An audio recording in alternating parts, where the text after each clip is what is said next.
मुख पारखी बंदहु सन्मुख पारखी भेट शीस धरु हाथ वचन वचारो बंदगी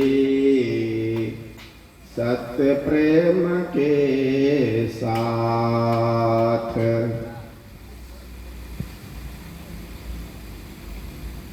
आदरणीय संत महात्मागण, दूर दराज से पधारे हुए श्रोता भक्त समाज, ग्रामवासियों,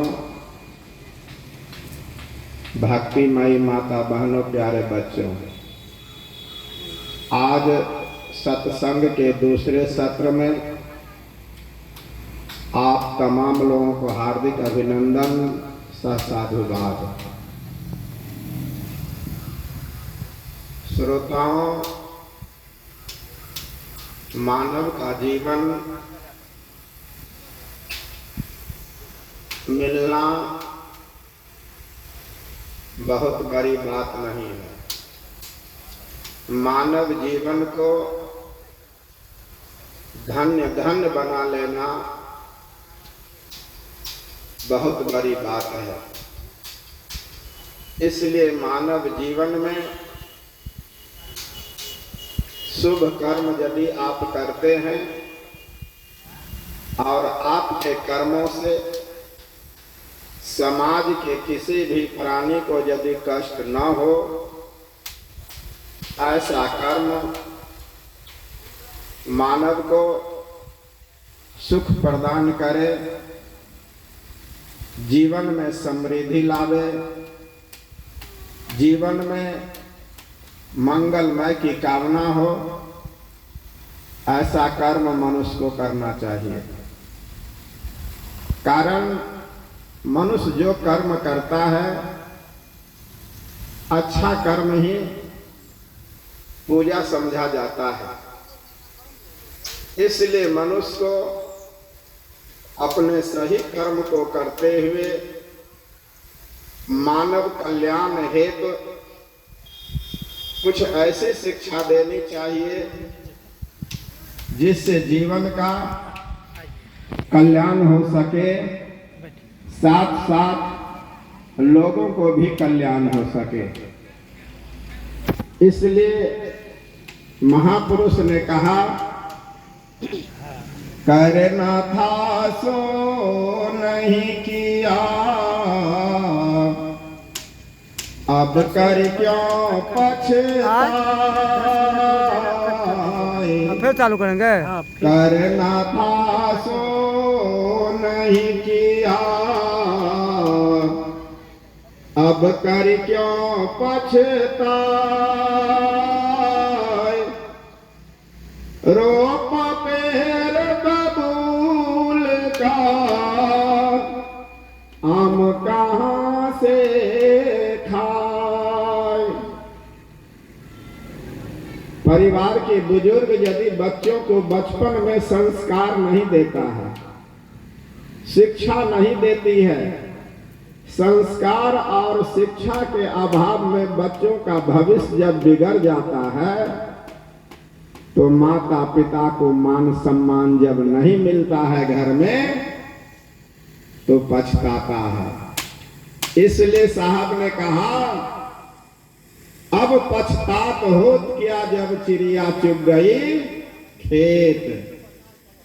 इसलिए माता पिता को बच्चे के छोटी छोटी अवस्था में संस्कार शिक्षा अवश्य देनी चाहिए। इससे बच्चों का भविष्य बेहतर बनेगा। इसलिए माता पिता को अपने बच्चों पर बचपन में ही ध्यान देना चाहिए, और जो माता पिता अपने बच्चों पर ध्यान अधिक देता है, वही बच्चा जाकर के आगे चल करके महान व्यक्ति बनता है। घर के साथ साथ गांव, जिला और स्टेट का भी नाम रोशन करता है। इसलिए प्यारे बच्चों, माता पिता का ज्ञान अवश्य लेना चाहिए। माता पिता ही प्रथम गुरु है।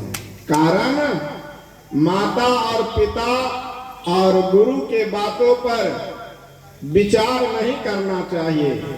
रामचरितमानस में लिखा है, माता पिता और गुरु की वाणी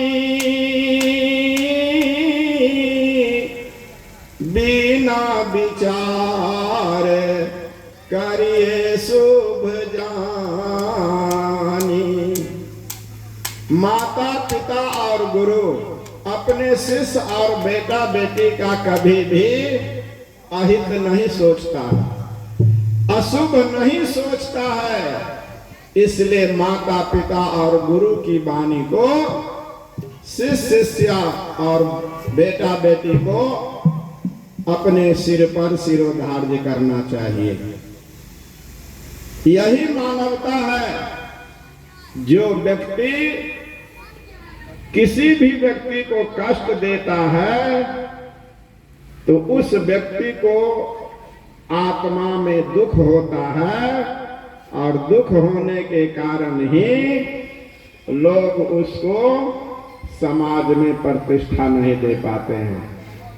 इसलिए सतगुरु कबीर कहते हैं कि हे मानव, यह जो आपका नर्तन शरीर मिला है बड़ा भाग्य से मिला है। कारण 9 लाख जल के जीव बखाना, 14 लाख पक्षी परमाना, कीरम कोट 27 लाखा, 30 लाख अस्थावर भाखा, चतुर लक्ष मानव तन कहिए, मानव तन परम पद लहिए। 9 लाख प्रकार के जीव जंतु जल में